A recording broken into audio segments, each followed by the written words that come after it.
అందరికీ నమస్కారం. మొన్న ప్రెసిడెంట్ ట్రంప్ స్వేరింగ్ ఇన్ తర్వాత అండ్ అంతకుముందు ఆయన హయాం రాబోతోంది అని తెలియగానే కూడా అందరి మనసుల్లో చాలా ప్రశ్నలు వచ్చేసాయి. ట్రంప్ విధానాలు మళ్ళీ కఠినతరం కాబోతున్నాయా? భారతీయ విద్యార్థులకి ఏమిటి పరిస్థితి? మరి యుఎస్ యూనివర్సిటీస్ మూసుకుపోతున్నాయా అని చెప్పి ఇవాళ ఓవర్సీస్ ఎడ్యుకేషన్ గురించి మాట్లాడుతున్నాం with very well known expert Videsh consults Sainath గారు ఇస్ బ్యాక్ విత్ అస్. ముఖ్యంగా ట్రంప్ విధానాలు యుఎస్ వెళ్ళడానికి భారతీయ విద్యార్థులపై ఏం ఎఫెక్ట్ చూపించబోతున్నాయి, మరి ఆల్టర్నేటివ్స్ ఏమిటి అన్నీ అడిగి తెలుసుకుందాం. Sainath garu, thank you so much, welcome back అండి. It's my pleasure madam, thank you. Trump కూడా వెల్కమ్ బ్యాక్ అని చెప్పాలా లేదా అర్థం కావట్లేదు. బికాజ్ ఆల్రెడీ రావడం మనకి బర్త్ రైట్ సిటిజన్షిప్ వద్దని తీసేయడంతో పాటు చాలా విధానాలు ఆయన ప్రవేశపెడతారు. వాట్ అబౌట్ స్టూడెంట్స్ అండి? సో ఇది ఖచ్చితంగా యాక్చువల్గా ఏంటంటే ఒక matter of very serious concern అండి. ఇప్పుడు ఏమైందంటే గతంలో కూడా మనం ఇప్పుడు ట్రంప్ 2.0, అవును. సో మనం దీనికంటే ముందు 10 years చూసుకుంటే 2017 to 21 ఆ రోజుల్లో ఏంటంటే అమెరికాకు వెళ్ళడమే చాలా కష్టం అన్న ఒక రియాలిటీ ఉండింది. ఆ తర్వాత బైడెన్ ఎప్పుడైతే వచ్చారో అప్పుడు మనకి ఏంటంటే తెలుగు వాళ్ళకి ఇండియన్స్కి ముఖ్యంగా వీసాలు అనేది యాక్చువల్గా 22, 23, 23, 24 ఈ 2 సంవత్సరాల్లో అమెరికా ఇచ్చిన వీసాలు ప్రపంచంలో ఈ దేశం ఇవ్వాల. ఓహో, అన్ని వీసాలు వచ్చాయి. అంటే అప్రాక్సిమేట్లీ మనకి ఒక 23, 24 ఎగ్జాంపుల్ తీసుకుంటే 3,31,000 మందికి ఇండియన్స్కి అమెరికా F1 వీసాలు జారీ చేసింది. సో ఇంత పెద్ద మొత్తంలో మన స్టూడెంట్స్ వెళ్ళడం చాలా ఆనందదాయకం. అయితే ఇప్పుడు ఏమైపోయిందంటే అమెరికా ఫస్ట్ అనేది నినాదం, అంటే రిపబ్లికన్ మెంటాలిటీ కదా, ఇది డెమోక్రాటిక్ వేరు, రిపబ్లిక్ వేరు. సో ఈ రిపబ్లికన్ మెంటాలిటీ ఇప్పుడు ట్రంప్ అని కాదు, ఆ పార్టీ వాళ్ళు ఎవరు వచ్చినా కూడా ఉదాహరణకి వీళ్ళ మైండ్ సెట్ ఎంతసేపు కూడా ఏంటంటే ఫస్ట్ మా వాళ్ళకి భోజనం దొరకాలి, అవును, మా వాళ్ళు భోజనం దొరకగా మేము వండుకోలేదు అంటే వేరే వాళ్ళు వచ్చి వండాలి. Right. So this is the idea of the Republican mind set. అవును. సో ఇక్కడ ఏమైపోయిందంటే మన వాళ్ళు ఇంతమంది వచ్చేటప్పటికి అక్కడ కూడా ఏంటంటే అది ఒక లోకల్స్కి అది మింగుడు పడట్లా. ఇప్పుడు మన వాళ్ళు వెళ్ళిన వాళ్ళు కూడా చాలా హ్యాపీగా మంచి జాబ్స్ చేస్తున్నారు. H1Bలు, ఆ H1B వచ్చిన తర్వాత యావరేజ్ శాలరీ వచ్చి $70,000 సంవత్సరానికి వాళ్ళ ఆదాయం ఉంటే మన తెలుగు వాళ్ళకి సగటున $1,00,000 నుంచి $130,000 ఉంటుంది. అవును. సో అది వాళ్ళకు కడుపు మంట. ఇప్పుడు ఏమైందంటే దీన్ని ట్రంప్ వచ్చేటప్పటికి ఎందుకు వాళ్ళే చేయాలి, మన వాళ్ళు చేయలేరా? అవును. సో వాళ్ళంటూ లేకపోతే అప్పుడు మన వాళ్ళకి అవకాశాలు వస్తాయి కదా. సో ఇదొక వాళ్ళ రాడికల్ మైండ్ సెట్ అనే వర్డ్ మనం వాడచ్చో లేదో తెలియదు కానీ but this is the mind set of the present government there. Right. So దీని విషయంలో వచ్చినప్పుడు స్టూడెంట్స్కి ముఖ్యంగా ఇంపాక్ట్ వచ్చేది ఏంటంటే మనకి అమెరికా చదువులు అంటే అది ఆషామాషిగా అయ్యేది కాదు. అంటే ఎవరికైతే స్టూడెంట్కి 100% స్కాలర్షిప్ వస్తుందో వాళ్ళకి వెళ్ళడంలో ఎటువంటి ఇబ్బంది లేదు. అయితే స్టూడెంట్స్కి చాలా మటుకు ఏంటంటే సొంతగా మనం డబ్బులు పెట్టుకోవాలి. కరెక్ట్. ఇది ఇప్పుడు అమెరికా I-20 ఇచ్చినప్పుడు I-20 ఫామ్లో క్లియర్గా ఉంటుంది, ఇది మీ ఫీజు నిమిత్తం ఇంత అవుతుంది, లివింగ్ ఎక్స్పెన్స్ ఇంత అవుతుంది, మొత్తం ఓవరాల్గా మీకు 50 నుంచి 70 లక్షల రూపాయలు మీకు సుమారుగా ఖర్చు వస్తుంది అనేది మనం చూపించి అది మనం కాన్సులేట్లో అది ప్రజెంట్ చేస్తేనే వీసా ఇస్తారు. అవును. సో ఇంతవరకు అందరికి బాగానే జరుగుతోంది. కానీ వాస్తవానికి రియాలిటీ వచ్చేటప్పటికి ఏమవుతుందంటే మనకు 190 మంది స్టూడెంట్స్కి ఒక first semester or second semester వరకు మనం ఫండ్స్ అరేంజ్ చేసుకోవడం ఆర్ ఎడ్యుకేషన్ లోన్ ద్వారా తీసుకోవడం. అక్కడ వెళ్ళిన తర్వాత మనం ఆటోమేటిక్గా అక్కడ దొరికే పార్ట్ టైమ్స్ ద్వారా మన లివింగ్ ఎక్స్పెన్సెస్ కవర్ చేసుకుంటూ బ్యాలెన్స్ ఫీజు కూడా మనం క్లియర్ చేస్తాం. సో ఇది ఎవరికైనా కూడా తంబ్ రూల్ ఏంటంటే ఇలాగనమాట అమెరికా అంటే. ఇది ముందు రూల్స్ ఎలా ఉండేవి? బయట పనిచేయచ్చా ఆఫ్ క్యాంపస్? ముందు రూల్స్ కూడా యాక్చువల్గా బయట చేయకూడదు, కాకపోతే బైడెన్ టైంలో ఎలా ఉంటుందంటే దాన్ని చూసి చూడనట్టుగా వ్యవహరించేవారు. సో దానివల్ల ఏమైందంటే చాలా మందికి ఆ వెసులుబాటులో వాళ్ళు actual they use to do అని లైక్ ఆయిల్ గన్ గ్యాస్ కానీ లేకపోతే మన గ్యాస్ స్టేషన్స్లో కానీ సూపర్ మార్కెట్స్లో ఇలాంటి చోట్ల చేసేవాళ్ళు తెలుగు పిల్లలు. అయితే వాస్తవానికి అమెరికాలో $15 రావాలంటే వీళ్ళకి $12-10 ఇచ్చేవారు. It was okay. అయితే ఇప్పుడు ఎలా అయిపోయిందంటే ఇప్పుడు ఆ వర్క్ చేస్తుండగా ఎవరైనా నిఘా సంస్థలు వచ్చి వాళ్ళని పట్టుకుంటే వాళ్ళని నేరుగా డిపోటేషన్ ఆర్ డిపోటేషన్ మించి క్యూబాలో ఉన్నటువంటి వాళ్ళకు ఒక స్పెషల్ జైలు ఉంది, 30,000 మంది పెట్టగలిగే కెపాసిటీ తోటి. సో వాటిల్లో పంపుతారు అనే ఒక సంకేతాలు బాగా బలంగా వచ్చాయి. అంటే బేసిక్గా మీరు ఇంకా పప్పులు ఉడకవు, కంప్లీట్గా you have to go by the rule book అని చెప్పి పెట్టేశారు. అబ్సల్యూట్లీ. సో మనం లాఫుల్గా మనం ఉండి మనం ఆల్రెడీ ఫైనాన్షియల్గా ధనికంగా ఉండి పర్లేదు, మనకి 2 ఏళ్ళు పార్ట్ టైం జాబ్ లేకపోయినా పర్లేదు, మన ఫీజు మనం సొంతగా అరేంజ్ చేసుకోగలుగుతాము అనుకుంటే కనుక ఖచ్చితంగా ఈరోజు కూడా అమెరికా ఒక మంచి దేశం అండి. Very very good. Yes. And but ఇక్కడ టెక్నికల్ కోర్సెస్లో ఎస్పెషల్లీ ఉన్న వాళ్ళకి గ్రీన్ కార్డ్ రూట్ కూడా సుగమం చేస్తాం అన్నట్టు కూడా ఒక సంకేతం వినిపించింది. అవును. సో బేసికలీ మనం ఏం చేస్తున్నాం, ట్రంప్ ఐ థింక్ ఫిల్టర్ చేసేసి అత్యవసరం అనుకున్న వాళ్ళకి కోర్సెస్, ఆ కోర్సెస్కి సంబంధించిన వాళ్ళకి మాత్రమే ఈజీ చేసి మిగతా వాళ్ళకి బాగా టఫ్ చేస్తున్నట్టు అనిపిస్తుంది. ఎగ్జాక్ట్లీ అండి. ఇప్పుడు ఈ ఫిల్టర్లో ముఖ్యమైన కారణం ఏంటంటే వాళ్ళకి ఆ లోకల్స్కి ఉద్యోగాలు ఇవ్వాలి అంటే ఫస్ట్ బయట నుంచి వీళ్ళు ఏదో లోకల్స్ చేయగలుగుతారో వాటన్నిటికీ మనకి ఇబ్బంది అవుతుంది. అవును. ఏవైతే ఆర్టిఫిషియల్ ఇంటెలిజెన్స్, కంప్యూటర్ సైన్స్, భగవంతుడు ఈ రోజు కూడా మన తెలుగు వాళ్ళు దాంట్లో నిష్ణాతులే. అవును. కానీ అది ప్రాబ్లం కాదు. సో వాళ్ళు అక్కడ వెళ్ళిన తర్వాత H1B చేయడం ఇవన్నీ పెద్ద కష్టం కాదు. ఎందుకంటే H1Bకి సంబంధించి ఇప్పటివరకు ట్రంప్ ఎటువంటి విపరీతమైన సంకేతాలు ఏమి ఇవ్వడం జరగలేదు. కాబట్టి letters hope for the best and it will still remain the same.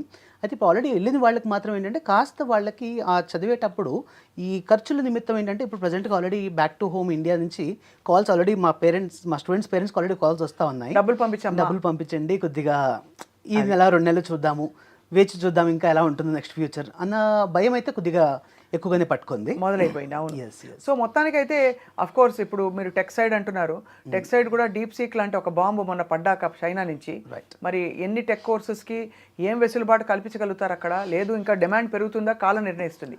అయితే ఇప్పుడు దీంట్లో ఇంకో ముఖ్యమైన విషయం అండి, బేసికల్ ఏంటంటే మన వాళ్ళంతా ఎక్కువ ఐటీ మీద డిపెండ్ అవుతారు. సో అమెరికా దేశంలో ఏంటంటే ఐటీ ఉద్యోగాల్లో యాక్చువల్గా there is always 2 different words అండి. ఒకటేమో రిప్లేస్మెంట్, ఇంకోటేమో మనకి సస్టైనబుల్గా మనకి adaptability of using of the technology. అయితే అమెరికాలో జరిగే ఉద్యోగాలన్నీ కూడా రిప్లేస్మెంట్ జరుగుతున్నాయి. అవును. ఏఐ తోటి రిప్లేస్మెంట్ ఎప్పుడైతే జరుగుతుందో అప్పుడు ఆటోమేటిక్గా ఉద్యోగాలే మనకి హరించుకుపోయే పరిస్థితి. అయితే మన యూరోపియన్ కంట్రీస్ చూసుకుంటే ఏంటంటే ఉద్యోగాల మీద ఆర్టిఫిషియల్ ఇంటెలిజెన్స్ పూర్తి ఇంపాక్ట్ లేదు. సో ఈ దేశాల్లో వచ్చేటప్పటికి ఏంటంటే దాని రిప్లేస్మెంట్ బదులుగా వాళ్ళని వాటికి ఏమంటారు అనుసంధానంగా ఈ టెక్నాలజీ వాడుకుంటూ వాళ్ళ లైఫ్ ఈజీ చేసుకుంటున్నారు. Correct. So this is always a difference actually. Right. So ఇప్పుడు అమెరికన్ టెక్నాలజీస్లో ఏంటంటే ఇది క్యాపిటలిస్ట్ ఐడియాలజీ కాబట్టి ఇక్కడ ఎంతసేపు ఏ వచ్చిందా ఓకే డూ ఇట్, జస్ట్ 10,000 మంది తీసేసాయి ఏఐని పెట్టేసేయండి. So this is how actually the difference మేజర్గా మనం అబ్జర్వ్ చేసుకోవచ్చు. కాబట్టి ఇప్పుడు ఈ మూమెంట్లో కొద్దిగా ఏంటంటే స్టూడెంట్స్కి వెళ్ళే వాళ్ళకి కాస్తగా జాగ్రత్తగా చూసుకుని మనం అది ప్లాన్ చేసుకోవడం మంచిదని చెప్తాం. ఏదేమైనా సరే ఇకపై అంటే అమెరికాకు వెళ్దాం చదువుకోవడానికి అని ప్లాన్ చేస్తున్న వాళ్ళకి చిన్న స్పీడ్ బ్రేకర్ అయితే పడింది. ఖచ్చితంగా పడి ఇప్పుడు అమెరికాకు వస్తే వాట్ నెక్స్ట్, ఏ కంట్రీస్ ఉన్నాయన్న అన్వేషణ మొదలైంది. సో ఇప్పుడు చెప్పండి, ఇప్పుడు మనం విదేశ్ కన్సల్ట్స్ మాట్లాడుకుందాం. సో ఖచ్చితంగా అండి, ఇప్పుడు యాక్చువల్గా ఏంటంటే Videsh consults since beginning actually almost like from last 18 years we been very active for promoting European education. So యూరోపియన్లో ముఖ్యంగా ఏంటంటే మన జర్మనీ, స్విట్జర్లాండ్, ఫ్రాన్స్, యూకే ఈ దేశాల్లో ఏంటంటే మనుషుల్ని ఇంకా మనుషుల్లా బతుకుతున్నారు. అండ్ మోస్ట్ ఇంపార్టెంట్గా ఏంటంటే వాళ్ళకి సేఫ్టీ సెక్యూరిటీ పాయింట్ ఆఫ్ వ్యూలో ఎటువంటి టెన్షన్ అవసరం లేదు. అవును. అండ్ అన్నిటికంటే ముఖ్యంగా ఏంటంటే ఆఫ్ క్యాంపస్ జాబ్స్ కూడా లీగల్. అవును. అంటే మనకు ముఖ్యంగా ఏమవుతుందండి, ఇప్పుడు మనం స్టడీ అబ్రాడ్ అనగానే ఇది బోల్డ్ డబ్బులతో కూడుకున్న వ్యవహారం. సో ఇక్కడ ఫస్ట్ థింగ్ పేరెంట్స్కి ఏంటంటే ఎక్కువ లోన్స్ తీసుకోకుండా, ఎందుకంటే ఈ దేశాల్లో ఫీజులు వచ్చేటప్పుడు సంవత్సరానికి 10 లక్షలు అంతకన్నా తక్కువ ఉంటుంది, 7 లక్షల నుంచి 10 లక్షల లోపు. ఆ తర్వాత కాస్ట్ ఆఫ్ లివింగ్కి పూర్తిగా వీళ్ళు పార్ట్ టైం మీద డిపెండ్ అయినా ఎటువంటి ఇబ్బంది లేదు, బికాస్ ఆఫ్ క్యాంపస్ జాబ్స్ కూడా లీగల్గా చేసుకోవచ్చు. సో వారానికి 20 గంటలు, ఇక్కడైనా 20, ఎక్కడైనా 20, ఇంకా జర్మనీ లాంటి దేశాల్లో 24 గంటలు చేసుకోవచ్చు. ఒక ₹4 ఎక్కువనే వాళ్ళకి సేవింగ్స్ చేస్తూ ఒక 1.5 year వాళ్ళు ఫీజు కట్టుకోగలిగితే మిగతాదంతా కూడా వాళ్ళు అక్కడే ఆన్ చేసుకుని అక్కడే చేసుకోగలుగుతారు. రైట్. తర్వాత ఇంకొక ముఖ్యమైన విషయం ఏంటంటే వీళ్ళకి ఇక్కడ ఉద్యోగ అవకాశాలు అండి. మనకేంటంటే ఇవన్నీ టెక్ బేస్డ్ కంట్రీస్. సో ఈ టెక్ బేస్డ్ కంట్రీస్లో మన వాళ్ళకి ఏంటంటే ఐటీకి వాళ్ళకి చాలా జాబ్ స్కోప్ ఎక్కువగా ఉంది. ఇప్పుడు మాకు ఇన్ని ఇయర్స్ ఆఫ్ ఎక్స్పీరియన్స్లో నేను ఇప్పటివరకు ఎవరినైతే ఆల్రెడీ స్విట్జర్లాండ్ కానీ, జర్మనీ కానీ, ఇటలీ కానీ పంపించున్నామో వీళ్ళు ఇక్కడ ఎంఎస్ చేశాక నాకు అక్కడ జాబ్ రాలేదు, నేను తిరిగి వస్తున్నాను అన్న సందర్భాలు లేవు. అవును. సో బికాజ్ ఎక్కడైనా ఐటీలో జాబ్స్ అనేది అమెరికాలో అయినా అదే జాబ్ చేయాలి, ఇక్కడైనా అదే జాబ్ చేయాలి. అయితే ఇక్కడ అవకాశాలు ఎక్కువ అండ్ కాంపిటీషన్ తక్కువ. రైట్. సో ఇక్కడ ఏంటంటే 3 లక్షల మంది వీసాలకైతే ఇవ్వలేదు ఇక్కడ. సో ఆబ్వియస్లీ ఇక్కడ ఇంకా ఆ గ్యాప్ ఉంది. ఆ గ్యాప్ని ఈ టైంలో యూజ్ చేసుకుంటే వీళ్ళకి నీష్ మార్కెట్లోకి వీళ్ళు ఎంటర్ అవ్వగలుగుతారు. రైట్. ఏ కోర్సెస్ ఈ యూరోపియన్ కంట్రీస్లో బాగా పాపులర్ అవుతున్నాయి? ఇప్పుడు అమెరికా అనగానే మీరు అన్నట్టుగా ఐటీ కోర్సెస్ ఎక్కువ ఉంటాయి.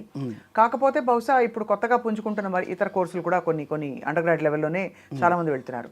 But for either undergrad or even grad school, what is a good stream of education? Stream of education ఏంటంటే మనకి యూరోపియన్ కంట్రీస్లో ఎప్పుడు కూడా అనాదిగా వాళ్ళది it's not just only IT. So IT ఏంటంటే ముఖ్యంగా అమెరికాలో ఎక్కువగా ఐటీ కానీ, but whereas European countries IT is one of the prominent field. దాన్ని అలా ఉంచుతూనే మెకానికల్, ఎలక్ట్రికల్, ఎలక్ట్రానిక్స్, తర్వాత బయోటెక్నాలజీ, లైఫ్ సైన్సెస్, ఫార్మసీ, తర్వాత నెక్స్ట్ మేనేజ్మెంట్, ఈ అన్ని ఫీల్డ్స్కి కూడా ఈ దేశంలో ఎక్కువ అవకాశాలు ఉంటాయి. Because when we talk about a country, ఇక్కడ ఉన్న మెయిన్ ప్లస్ పాయింట్ ఏంటంటే ఒక స్టూడెంట్కి ఉదాహరణకు ఒక జర్మనీ వీసా వచ్చింది, లేకపోతే స్విట్జర్లాండ్ వీసా వచ్చింది. ఆ వీసా వాళ్ళకి మరొక 26 దేశాలకి వీసా అవుతుంది. రైట్. ఇప్పుడు అమెరికాలో టెక్సస్ వీసా వస్తే కాలిఫోర్నియాకి ఎలా అయితే వెళ్ళొచ్చో, అలాగే ఇప్పుడు జర్మనీ వీసా వస్తే వాళ్ళు స్విట్జర్లాండ్ కానీ, ఫ్రాన్స్ కానీ, స్పెయిన్ కానీ ఏ కంట్రీకైనా వాళ్ళు వెళ్ళి జాబ్ చేసుకోగలుగుతారు. సో ఈ వెసులుబాటు వల్ల ఏమవుతుందంటే those they study in one country, they are automatically having employability option with 27 countries. Okay. అంటే కానీ ఎంప్లాయబిలిటీ ఆప్షన్ ఉన్నప్పటికీ ఎంప్లాయ్మెంట్ అంత ఉందా అని? ఖచ్చితంగా అండి. ఇప్పుడు యాక్చువల్గా ఎంప్లాయబిలిటీ రేషియో చూసుకుంటే మనకి లెస్ దెన్ 3% అండి. చాలా దేశాల్లో కంపేర్ చేస్తే, మన అమెరికాతో కంపేర్ చేసినా కూడా యూరోపియన్ కంట్రీస్లో ముఖ్యంగా Germany or France or Switzerland ఇవి ఎంప్లాయబిలిటీ రేట్లో 97% ఉన్నాయి, which is like top among the world's this thing. తర్వాత ఇంకోటి ఎంప్లాయ్మెంట్ సెక్యూరిటీ అండి. ఎంప్లాయ్మెంట్ రావడం ఒకటి, దాన్ని నిలదొక్కుకోవడం ఒకటి. అవును. ఈ నిలదొక్కుకోవడం విషయంలో ఏంటంటే అమెరికాలో ఏంటంటే మనకి ఏదైనా రోజు పింక్ స్లిప్ ఇచ్చేయచ్చు. అది ఇచ్చినప్పుడు ఆబ్వియస్ క్యాపిటలిస్టిక్ ఐడియా కాబట్టి దాంట్లో అది అలౌడ్. బట్ వేరేస్ ఇక్కడ యూరోపియన్ కంట్రీస్లో ఏంటంటే once you are working for 6 months in any company, you are part of a social security member. ఓహో. సో ఆ మెంబర్ అయినందువల్ల unless company gets laid off, company పూర్తిగా తీసేస్తే తప్ప ఎంప్లాయీని తీసే అవకాశం వాళ్ళకి లేదు. And if at all they have to do, they have to compensate with 18 months of salary right, without any proper reason. కాబట్టి ఇక్కడ ఏంటంటే ఉద్యోగం మీద వాళ్ళకు ఉండే ఒక భరోసా ఎక్కువ. అంటే ఇక్కడ మన గవర్నమెంట్ జాబ్ వస్తే ఎంత రిలాక్స్గా ఉంటామో, యూరోపియన్ కంట్రీస్లో ఏ జాబ్ వచ్చినా కూడా అంత రిలాక్స్గా ఉండొచ్చు. అది సో బేసికలీ ఇప్పుడు మరి యూరోపియన్ కంట్రీస్లో యూనివర్సిటీ స్కెడ్యూల్స్ ఎలా ఉంటాయండి? సో సెమిస్టర్ సిస్టమ్ కాబట్టి what is a normal time ఎక్కువ అక్కడ ఆ దేశాలకు వెళ్ళి? సో ముఖ్యంగా ఏంటంటే ఇంటేక్స్ వచ్చి మనకి 2 ఇంటేక్స్ ఉంటాయండి. ఇప్పుడు ప్రజెంట్గా మార్చ్ ఇంటేక్, ఆ తర్వాత కమింగ్ సెప్టెంబర్ ఇంటేక్. అయితే కొన్ని యూనివర్సిటీస్లో మనకు మే ఇంటేక్ అండ్ జూన్ ఇంటేక్ కూడా ఉన్నాయి. సో ఇక్కడ ఏంటంటే ఎంట్రీ అనేది ఇబ్బంది కాదు. తర్వాత రెండో థింగ్ ఏంటంటే ఇక్కడ వీళ్ళకి ఎంఎస్ చేసేటప్పుడు ఎడ్యుకేషన్ స్టాండర్డ్ కూడా ఏంటంటే మనకి అమెరికా కంటే బెటర్ ఎడ్యుకేషన్ స్టాండర్డ్ ఎక్స్పెక్ట్ చేయొచ్చు. అండ్ అంతా ఇంగ్లీషే, ఏ కంట్రీ అయినా కూడా ఇంగ్లీష్. సో మొత్తం all tech courses or any course management ఏది తీసుకున్నా కూడా అన్నీ పూర్తిగా ఇంగ్లీష్లో ఉంటాయి. కాబట్టి వీళ్ళకి ఏంటంటే చక్కగా ఎడ్యుకేషన్ ఇంగ్లీష్లో అవుతుంది. ఆ తర్వాత వీళ్ళకి పోస్ట్ స్టడీ వర్క్ రావడం జరుగుతుంది. అండ్ డ్యూరింగ్ స్టడీస్ కూడా వీళ్ళకి ఏంటంటే స్టడీస్తో పాటుగా కంపల్సరీ ఒక 6 months ఇంటర్న్షిప్ చేయాలి. సో ఇంటర్న్షిప్ చేసినప్పుడు ఏంటంటే వీళ్ళ ఎడ్యుకేషన్ 18 months చేస్తూనే ఒక 6 months లాస్ట్లో వాళ్ళు ప్రాజెక్ట్ వర్క్ ఏదో కంపెనీలో చేయడం వల్ల కొంచెం వీళ్ళకి ఎక్స్పీరియన్స్ వస్తుంది, ఇన్కమ్ కూడా వస్తుంది, చాలా హెల్ప్ అవుతుంది. ఇన్కమ్ కంటే ఎక్కువగా వీళ్ళకి ఏంటంటే ఒక కంపెనీలో ఒక బెరుకుతనం ఉండదు. అంటే వెళ్ళినప్పుడు ఇదే కదా, ఇది చూసుకుంటే మేనేజర్ని ఎలా మాట్లాడాలి, తర్వాత ఇక్కడ this is the expectation of a client and employer, so ఎలా ఉంటుంది, ఇవన్నీ కూడా వీళ్ళు ఆల్రెడీ ఒక 6 నెలలు అక్కడ క్షుణ్ణంగా అనుభవించడం వల్ల వాళ్ళకి ఏమవుతుందంటే ఆ తర్వాత వీళ్ళు ఉద్యోగం వెతుక్కోవడానికి టైంలో automatic they have 6 months experience. So they will be the best resource for the companies who can easily crack the job అనమాట. రైట్. ఒకవేళ అలా వచ్చినా కూడా వాళ్ళని కూడా అబ్జర్వ్ చేసుకోవడం అండ్ వాళ్ళతో పాటు బహుశా అంటే ఈ వెసులుబాటు అన్ని ఫీల్డ్స్లో స్ట్రీమ్స్ ఆఫ్ ఎడ్యుకేషన్లో ఉందండి? ఖచ్చితంగా అండి. అన్ని మాస్టర్ ప్రోగ్రాంలో ఇది ఇన్బిల్ట్గా ఉండేది. బ్యాచిలర్ ప్రోగ్రాంలో కూడా ఈ 6 months ఇంటర్న్షిప్ అనేది కంపల్సరీ మాడ్యూల్. ఇంకా యూకే లాంటి కంట్రీలో తీసుకుంటే యూకేలో ఏమవుతుంది, చదువు వచ్చినప్పుడు 1 year మాస్టర్స్, ఆ తర్వాత 1 year మనకి ఇంటర్న్షిప్. ఈ 2 ఏళ్ళు చేస్తేనే వాళ్ళకి కోర్స్ కంప్లీట్ అవుతుంది. అవును. సో టెక్నికల్గా వాళ్ళకి తెలియకుండానే వాళ్ళకి ఒక సంవత్సరం సివిలో ఎక్స్పీరియన్స్ ఏర్పడుతుంది. సో ఆబ్వియస్లీ 6 నెలల కంటే సంవత్సరం ఇంకా బెటర్ కదా. అండ్ మీరు అనేది ఈ డిగ్రీలన్నీ కూడా, ఈ మాస్టర్స్ ప్రోగ్రామ్స్ అన్నీ కూడా certification is valid in various countries through out the world. And ఇందులో మీకు స్పెసిఫిక్గా ఏదైనా కంట్రీని మీరు ప్రత్యేకంగా రికమెండ్ చేస్తున్నారా in terms of ideal living conditions కావచ్చు, సేఫ్టీ కావచ్చు? ఇప్పుడు పిల్లల్ని ఇక్కడి నుంచి పంపాలంటే అమెరికా అంటే మీరు కేకేస్తే ప్రతి 10 మందిలో 2 తెలుగు వాళ్ళు కనిపిస్తారు. అవును. బట్ యూరోపియన్ కంట్రీస్లో పరిస్థితి ఎలా ఉందండి? ఇప్పుడు యూరోపియన్ కంట్రీస్లో కూడా ఏంటంటే చాలా మటుకు awareness, thanks to the social media and ఇది చాలా మందికి అవేర్నెస్ బాగా పెరిగింది. సో ఈ రోజు ఏంటంటే ఇటలీ, జర్మనీ, స్విట్జర్లాండ్, యూకే ఈ 4 దేశాలు కూడా స్టూడెంట్స్ చాలా ఆసక్తి చూపిస్తున్నారు. ఈ 4 బ్యూటిఫుల్ కంట్రీస్ అండి అన్ని, అసలు ఆసమ్ ప్లేసెస్. యాక్చువల్లీ వాళ్ళకి ఏంటంటే డ్యూరింగ్ దిస్ స్టడీస్ టైంలో కూడా వాళ్ళు చాలా బెస్ట్ ప్లేసెస్లో ఉంటారు. దాంతోపాటు మేజర్గా ఏంటంటే ఇక్కడ ఈ 4 దేశాల్లో కూడా మనుషులు ఇంకా మనుషులుగా ఉన్నారు. అంటే ఉరుకులు పరుగులు కాకుండా ప్రశాంతంగా ఒక మనిషి ఎదురుపడ్డప్పుడు హాయ్ అని చెప్పడం ఇంకా కల్చర్లో ఇంకా ఉంది. సో ఇలాంటి మంచి ప్లేసెస్లో ఉన్నప్పుడు వీళ్ళకి ఏంటంటే పీస్ఫుల్ లివింగ్ ఒకటి, ఆ తర్వాత క్వాలిటీ ఆఫ్ లైఫ్ ముఖ్యంగా ఈ 4 దేశాల్లో కూడా వీళ్ళకి ఎడ్యుకేషన్ స్టాండర్డ్స్ బాగుంటాయి. అండ్ ముఖ్యంగా ఏంటంటే వాళ్ళకి సేఫ్టీ సెక్యూరిటీలో ఈ గన్ కల్చర్స్ ఇలాంటివి ఉండవు. So obviously they are absolutely at home, so కంఫర్టబుల్గా ఉండొచ్చు. అండ్ ఇండియాకి కూడా మన జర్నీ టైం చూసుకున్నా కూడా అమెరికాకి 24 hours జర్నీ పడుతుంది. బట్ వెరస్ ఇక్కడ 8 to 10 hours మనం ఫ్లై అయిపోవచ్చు, సింగిల్ ఫ్లైట్లో ముగించేసేయచ్చు. ఎస్. ఓవరాల్గా ఇప్పుడు ఎంతమంది తెలుగు విద్యార్థులు ఉన్నారండి ఇక్కడ ఈ కంట్రీస్లో? ఇప్పుడు అప్రాక్సిమేట్లీ మన యూరోపియన్ కంట్రీస్ ఎగ్జాంపుల్ జర్మనీ తీసుకుంటే జర్మనీకి లాస్ట్ ఇయర్ 70,000 మంది అప్లికేషన్ చేయడం జరిగింది.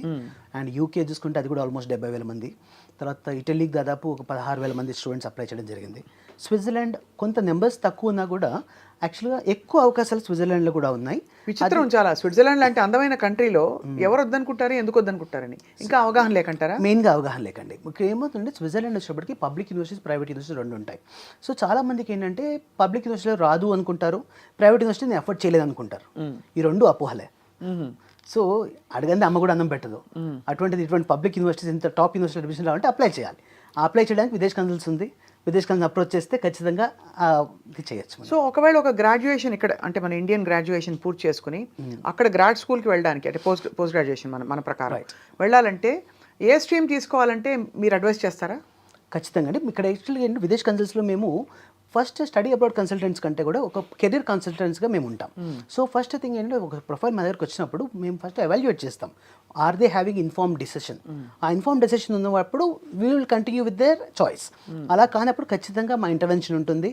ఆ సెలెక్షన్ ఆఫ్ కోర్స్ దగ్గర నుంచి మా కౌన్సిలర్స్ ఏంటంటే లాస్ట్ 10 years కంటే ఎక్కువ ఎక్స్పీరియన్స్ ఉన్న వాళ్ళు.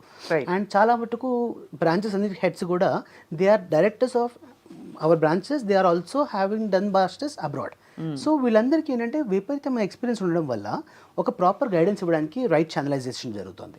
ఆ తర్వాత రెండో థింగ్ ఏంటంటే కొంతమంది ప్రొఫైల్ బాగా ఉన్నప్పుడు మేమే వాళ్ళకి ఎదురుగా సలహా ఇస్తాం. ఏంటంటే rather than going for private university, మీ ప్రొఫైల్కి ఈ పబ్లిక్ యూనివర్సిటీ అడ్మిషన్ వస్తుంది. రైట్. సో ఈ పబ్లిక్ యూనివర్సిటీకి ఎప్పుడైతే వీళ్ళు వెళ్తారో ఇక్కడలాగా 50 లక్షలు 60 లక్షలు ఫీజు కట్టకుండా చక్కగా ఫ్రీ ఎడ్యుకేషన్లో Germany, Switzerland, France, Italy. Free అంటే పూర్తిగా ఫ్రీనా? Absolutely.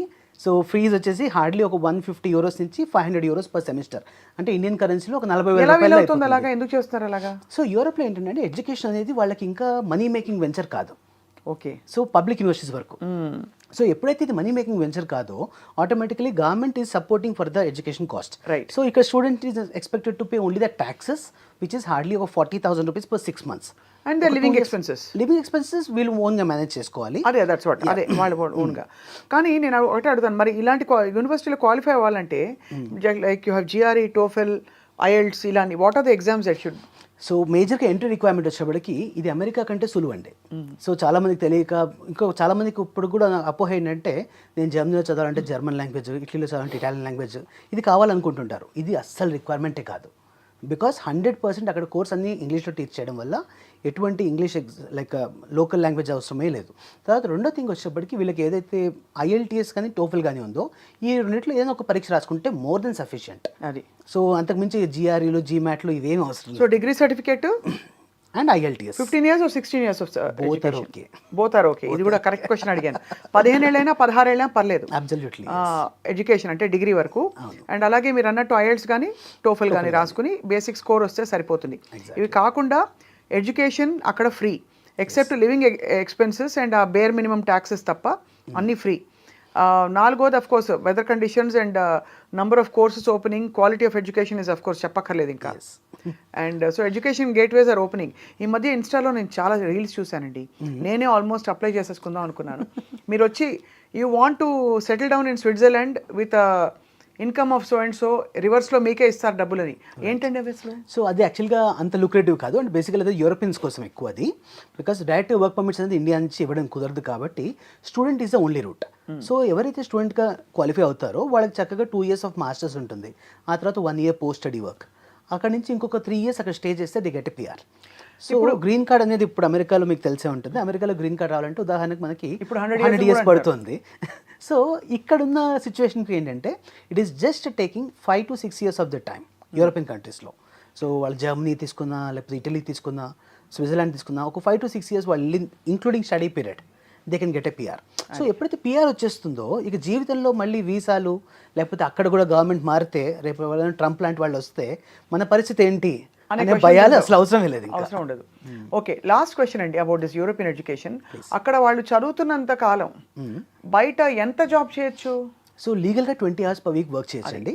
So 20 hours per week అన్ని కంట్రీస్లో చేసుకున్నా కూడా వాళ్ళకి అప్రాక్సిమేట్లీ కాస్ట్ ఆఫ్ లివింగ్ ఒక 500 euros ఖర్చు అయింది అనుకోండి. They could earn up to 800 to 1,000 euros. So వాళ్ళ పార్ట్ టైంలో వాళ్ళకి సేవింగ్స్ ఉంటాయి అండ్ ఫ్రీ ఎడ్యుకేషన్ కూడా వస్తుంది. మ్యారీడ్ పీపుల్ కనుక వెళ్తే స్పౌస్కి వీసా వస్తుందా? స్పౌస్ వీసా యాక్చువల్గా యూరోపియన్ కంట్రీస్లో డెన్మార్క్ అండ్ ఫిన్లాండ్ ఈ 2 కంట్రీస్లో కూడా డిపెండెంట్స్ ఆర్ అలౌడ్ టుగెదర్ అండి. సో ఇక్కడ ట్యూషన్ ఫీజు వచ్చే అప్రాక్సిమేట్లీ 10 lakhs వరకు అవుతుంది టోటల్ కోర్స్ ఫీజు. దాంతో హస్బెండ్ అండ్ వైఫ్ ఇద్దరు కూడా ఒకటేసారి ఫ్లై చేయొచ్చు. మిగతా యూనివర్సిటీస్లో స్పౌస్ని తీసుకెళ్ళడం ఇబ్బంది ఆ 2 years పాటు. ఎస్. వాట్ అండ్ ఫైనలీ దీనికి ఏమైనా ఏజ్ బార్ ఉంటుందా అప్లై చేసుకోవడానికి? నథింగ్ అండి. ఇప్పుడు యాక్చువల్గా మనకి ఏంటంటే up to 10 years of bachelors తర్వాత కూడా గ్యాప్ ఉన్నా కూడా ఈజీగా యాక్సెప్ట్ చేస్తారు. Up to 10 years. Yes. కానీ మధ్యలో సడన్గా I want drop my job and go and migrate మాలాంటి వాళ్ళకి ఇవ్వరు. అది కూడా అవకాశం ఉంది. ప్రొవైడెడ్ మనకి ఏంటంటే ఇక్కడ వీసా ఆఫీసర్స్ వాళ్ళు చాలా కేస్ టు కేస్ వర్క్ చేస్తారు. Right. యూఎస్ లాగా మనకు ఆన్ ద స్పాట్ ఒక సెకండ్లో మొహం చూసి మొహం నచ్చితే ఎస్ లేకపోతే నో చెప్పడం కాకుండా ఇది డాక్యుమెంట్ బేస్డ్ కాబట్టి మనకి ఇన్నాళ్ళు ఏం చేస్తున్నాము, మా ప్రొఫెషనల్ గ్రోత్ ఇది, ఇప్పుడు ఇక్కడ నుంచి నాకు ఆ కోర్స్ చేయడం ఎందుకు ఇంపార్టెంట్ అనేది మనం కరెక్ట్గా ఎస్టాబ్లిష్ చేయగలిగితే 100% వీసాలు వస్తాయి. And success rate of visa కూడా ఏంటంటే ఇప్పుడు చాలా బెటర్గా ఉంది. టచ్ వర్డ్ ఇప్పుడు మాకు జర్మనీ కానీ యూకే కానివ్వండి we are setting at 100% visa success rate. That's amazing because యూఎస్లో మనకు తెలిసి ఇదివరకు 20% ఉండేది. Yeah. ఇప్పుడు ఈ కొత్త విధానాలతో ఎంత ఉంటుందో we have to wait and watch. Absolutely. Sainath garu, very very thoroughly engaging and very very interesting useful conversation. తప్పకుండా నేను ఎప్పుడైనా చదువుకోవాలంటే ఎంత లేట్ అయినా మీ దగ్గరికి వస్తాం. ఇట్స్ మై ప్లెజర్ అండి. Thank you. Always We'll meet happy to again. Help our students. Thank you so much.